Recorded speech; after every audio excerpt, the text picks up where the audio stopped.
네, 안준형 변호사와 함께합니다. 어서 오세요. 네, 안녕하세요. 저희가 안준형 변호사를 이제 처음으로 모셨던 게 이제 마약 사건 때문에 모셨던 적이 있었는데 네네. 어제 하루에만 두 가지 지금 뉴스가 나왔습니다. 네, 좀 그렇습니다. 종합 정리 좀 해봤으면 좋겠는데 첫 네. 번째 고 이선균 씨 그 수사 관련해서 네네.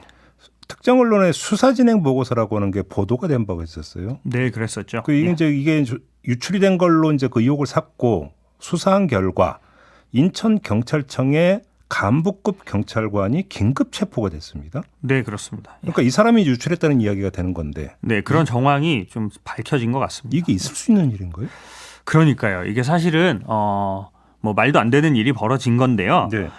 그 수사 보고서라고 하는 것 자체가 경찰 내부에서 말 그대로 보고를 하기 위해 만들어진 문서다 보니까 당사자는 물론이고 변호사들도 열람을 할 수가 없어요. 네, 그런 문건이 이제 쉽게 언론을 통해서 흘러나왔다라는 게 굉장히 충격적이고요. 다만 이게 지금 걸린 게 처음이지 이전까지 관행적으로 이런 일이 좀 있지 않았을까라는 강한 의구심을 좀 갖고 있습니다. 그럼 의구심을 갖는 또 다른 사례나 이유가 있을까요? 왜냐하면 그 지난번에 이성균 씨 사건뿐만 아니라 특히 마약과 관련된 뭐 연예인 사건 같은 경우에는 네. 경찰 내부가 아니면 알 수 없는 수사 정보들이 언론을 통해서 실시간으로 보도가 되듯이 나왔단 말이에요. 예를 들어서 뭐 녹취록도 나온 적이 있었고, 그렇죠. 뭐 그죠? 진술서도 나온 적이 있고, 그러니까요. 예, 뭐 그렇기 때문에 이런 일이 이제 수면으로 드러난 건 이번이 처음이지만 이전에도 분명히 이런 일이 존재했을 거다라는 강한 추측을 가지고 있습니다. 그러니까 이제 수사 진행 보고서라고 하는 게 마약 수사를 담당하는 일선에서 작성을 해가지고 개선 라인을 타고 이제 위로 올라가는 보고서잖아요. 그렇죠. 예. 그러면 지금 그 긴급 체포된 간부급 경찰관이라고 하는 이 사람은 이 개선 라인에 있는 사람 이렇게 그러니까 일단 의심을 해야 되는 걸까요? 네, 지금 그렇게 추측은 하고 있는데요. 예. 아직 그 해당 경찰청에서 예. 그 간부급 경찰관이 누구였다, 뭐 정확히 뭐 어떤 라인에 있었다라고 발표한 건 아니라서 아직까지 예단하기는 좀 이르지만요. 그러면 부속실 소속이다 뭐 이런 그 보도는 있는 것 같아요. 네, 경찰청장 부속실 소속이었다고 해요. 예. 그래서 저도 이거 어떻게 좀 넘어갔나 좀 파악을 해보고 있는 중인데요. 네. 경찰은 내부 전산망을 통해서 열람이 가능하거든요. 근데 열람을 하면 요새는 다 전산에서 로그 기록이 남아요. 그렇죠. 그래서 본인 명의로 아마 로그인을 해서 열어보진 않았을 것 같고 뭐 다른 명의로 열어봤거나 네. 아니면 같은 경찰청 안에 있으니까 뭐 모니터를 핸드폰으로 찍었거나 네. 그러지 않았을까 추측하고 있습니다. 그런데 조금 전에 지금 변호사님도 말씀하신 것처럼 이거 말고도 여러 가지 어떤 수사 관련 기록이나 자료들이 지금 유출이 된 거잖아요. 네, 그렇죠. 예. 이런 일이 반복이 되면 안 되는 거잖아요. 어떻게 네. 해야 된다고 생각하세요? 그래서 이번에 좀 대대적으로 수사가 이루어졌는데요. 네. 좀 안타까운 건 여태까지 이런 식으로 경찰 내부 정보가 언론을 통해서 무분별하게 노출되고 있었던 사실이 있었는데 예. 지금까지 수사를 뭐 전혀 하지 않다가 좀 비극적인 사건을 계기로 이제서야 이런 수사가 이루어졌다라는 게 조금 안타깝고요. 이 수사 보고서 같은 경우는 명확하게 증거가 남아 있죠. 종이로 남아 있기 때문에 수사가 이루어졌지만 실제로 그 당시 이성균 씨 사태를 생각을 해보면 뭐 머리카락을 몇 개를 뽑았는지 뭐 다리털을 뽑았는지 이런 얘기들은 사실 종이 서류가 남지 않고 경찰들이 구두로 흘렸을 거란 말이에요. 예. 그런 것들에 대해서까지 좀 깊이 이참에 좀 수사가 이루어졌으면 하는 바람이 있습니다. 그 이제 변호사님이 이제 마약 사건 그 변호를 많이 하셨잖아요. 그러니까 네네. 그냥 통칭 언론 플레이라고 합시다. 네네. 이런 언론 플레이가 뭐 일반적으로 아주 흔하게 횡행하는 현상이었습니까? 특히 마약 사건에 대해서는 그렇습니다. 예, 일단은 기본적으로 마약 관련 기사가 나오면 클릭수, 조회수가 굉장히 높기 때문에 네. 언론에서도 굉장히 좋아했고요.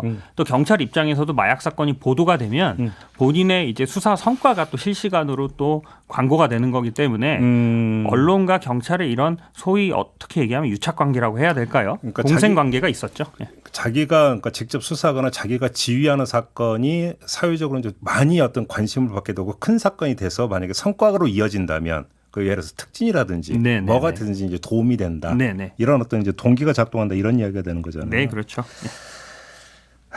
피의자 인권은 어떡하냐라는 얘기가 여기서 나오는 거기 아니겠습니까? 네, 그럴 수밖에 없습니다. 알겠습니다. 일단 이 문제는 좀 이 정도로 정리하고 어제 네. 또 나왔던 이야기가 그 야구 국가대표 출신 오재원 씨가 네.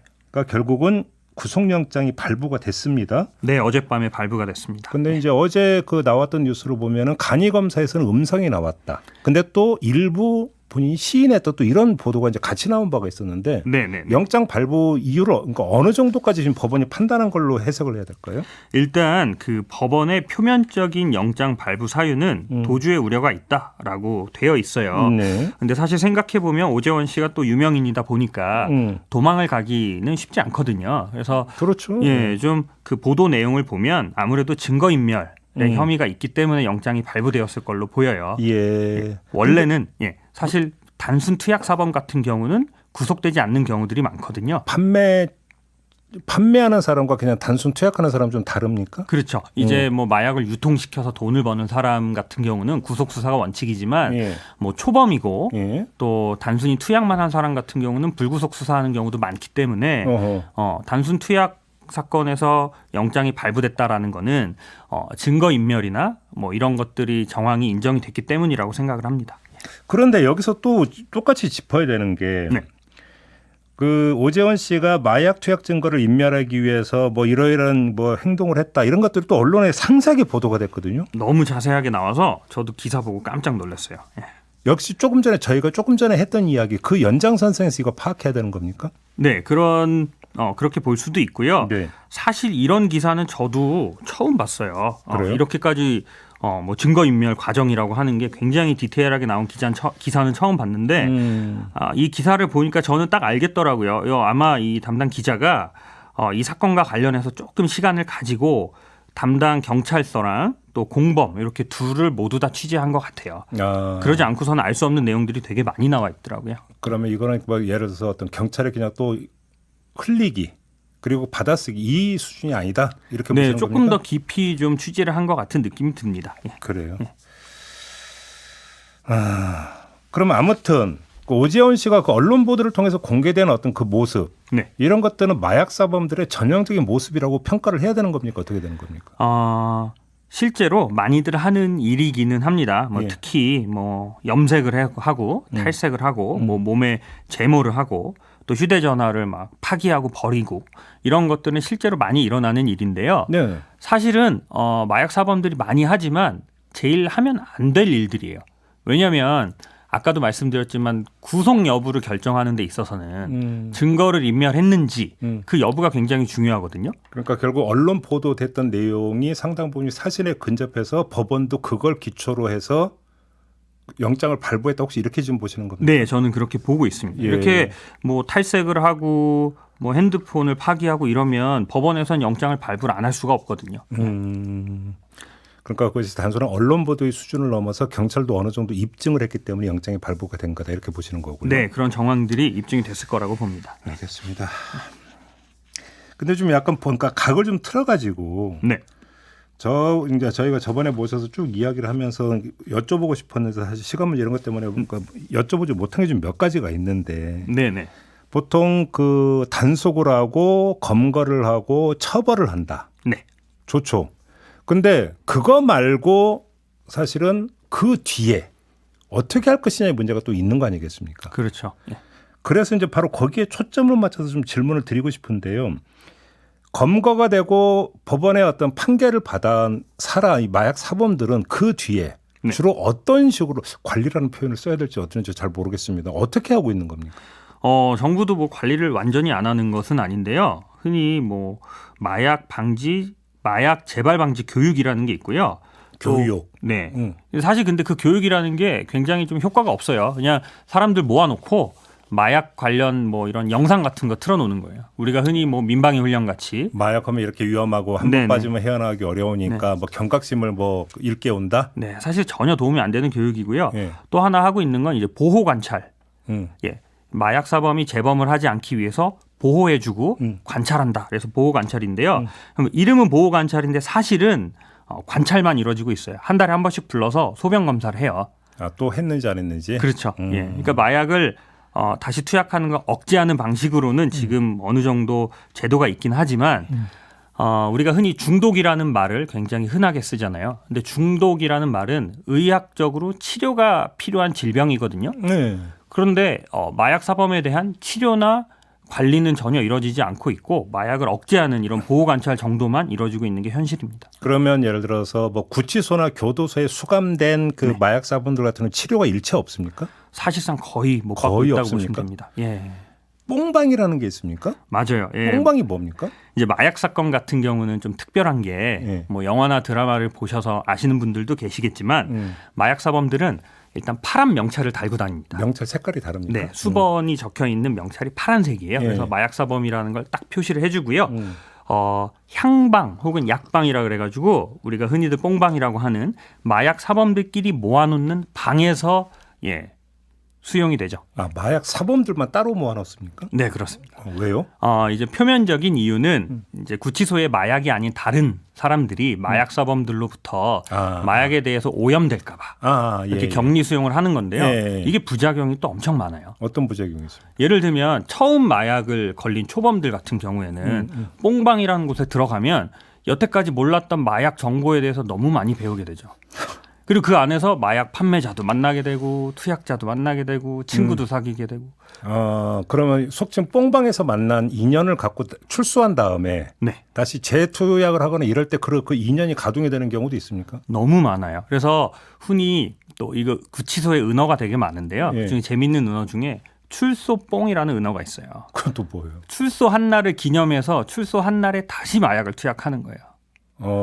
예. 그런 문화가 좀 있는데 그런 경우도 이제 구치소 뽕방에서 친해진 사람한테 마약을 다시 공급을 받거나 그러면 그렇게 이것도 이루어지죠. 딜레마인 게 그렇다고 그 일반 사범하고 섞어놓자니 지금 변호사님이 전해주신 대로 네. 다른 사람에게 또 이게 이제 뭐 뭔가 연결이 되면 안 되는 오염되면 안 되는 거니까 네네. 어떻게 해야 되는 겁니까 그러면? 사실은 이게 뭐 지금 정부에서도 이게 문제가 있다는 걸 알고 예. 좀 대안을 논의 중인 것으로 알고 있는데요. 네. 좀 현실적인 대안은 구치소의 마약 수용 인원 예. 혹은 그 인력을 좀 늘려서 단순 투약범들 또 초범들 또 개선의 의지가 좀 강한 사람들을 좀 분리해서 따로 수용을 하고 똑같은 마약 사범이라 하더라도 그렇죠. 정도가 다르니까. 네. 그리고 수용된 과정에서도 구치소 수용 과정에서도 치료, 교육 이런 것들에도 좀 적극적으로 투자할 필요가 있죠. 혹시 혹시나 해서 여쭤보는 건데요. 예를 들어서 그 수감된 마약 사범에게 은밀하게 네. 다시 이게 반입이 되거나 혹시 이런 사례가 있습니까? 그런 사례들이 종종 벌어지고 있어요. 잠깐만, 종종입니까? 네, 이게 우리나라 뭐 교정 시설이 워낙 보안 이런 게 잘 돼 있기 때문에 예. 외부에서 마약이 뭐 외국처럼 쉽게 들어올 수 있는 구조는 아닌데요. 네. 가끔씩 구치소 안에서 외부 사람을 통해서 마약을 팔다 걸리는 케이스들도 있고요. 네. 제가 기억하기로는 몇 년 전에는 이제 뭐 책 있잖아요. 책 같은 게 반입될 때 그 네. 책에다 마약을 물에 적셔가지고 말려서 반입해서 문제가 된 적도 있어요. 잠깐만, 그 무슨 말씀이세요, 그 얘기가? 그러니까 마약을 푼 물에다가 책을 적셔가지고 그 책을 반입한다? 네, 그래서 책을 말려서. 그래서 그 책을 한 장씩 한 장씩 찢어서 먹었던. 그러면 거기에 이제 마약이 묻어 있으니까. 네. 그래서 지금은 실제 사례입니까? 예, 실제 사례고요. 그래서 지금은 마약 사범들은 외부에서 책 반입이 아예 금지가 되어 있어요. 그 사건 이후로? 네, 그래서 본인이 안에서 출판사에 직접 책을 시켜서는 반입할 수가 있는데 예. 가족이나 친구들, 뭐 변호사들이 책을 넣어줄 수가 없어요. 그렇군요. 네. 그런 일이 있었습니까? 그런 일도 있습니다. 네. 그러면 수감되어 있는 동안에 그 마약 치료라고 하는 건 거의 없다? 전혀 없다고 보시면 됩니다. 그러면 그러니까 그 출소의 재범률이 상당히 높습니까? 예, 재범률이 뭐 적게는 30%에서 많게는 50% 정도까지 보고 있는데요. 네. 특히 필로폰 사범의 경우에 재범률이 되게 많죠. 근데 이 재범률이라는 것도 어디까지나 다시 투약하는 비율이라고 보긴 어렵고 네. 다시 투약해서 잡히는 경우만 의미해요. 그렇죠. 안 잡히는 경우도 있을 수 그렇죠. 있으니까. 예, 그래서 잡히지 않은 경우까지 감안을 하면 우리나라 교정 시설이 지금 마약 단약에 전혀 도움이 안 되고 있다라고 얘기할 수 있을 것 같습니다. 예. 그렇다. 네. 알겠고요. 마지막으로 지금 그 마약 수사 있잖아요. 네네. 이 기법이나 접근 방식은 어떻게 평가를 하세요? 우리나라 마약 수사도 좀 많이 발전한 것은 사실이에요. 네. 이번에 그 오재원 씨 사건 같은 경우에도 그 결정적인 증거가 이제 숨겨놓은 그 필로폰 주사기랑 안경집에서 DNA가 나와서 그 DNA를 오재원 선수랑 일치해서 이제 수사가 된 거거든요. 근데 여전히 과거 방식대로 좀 구태하게 수사를 하는 관행이 남아 있어요. 구태라면 어떤 겁니까? 예를 들면 제가 정말 최근에 한 사건인데도 경찰이 뭐 피의자를 욕을 한다거나 소리를 지르고 강압 수사. 그렇죠. 굉장히 뭐 수치심을 주고 예. 협박을 하고 이런 것들을 제 눈으로 목도한 것도 왜 자백을 비교적 안 하냐고. 그렇죠. 그러니까 좀 과학적인 수사 방식으로 많은 증거를 수집해서 수사를 해야 되는데. 근데 자백 내용은 어차피 증거로 채택 안 되지 않습니까? 그렇지만 마약 사건 같은 경우는 증거를 수집하는 과정이 조금 어렵고 까다로울 수 있어요. 그렇죠. 이제 증거 수집을 위한 자백. 그렇죠.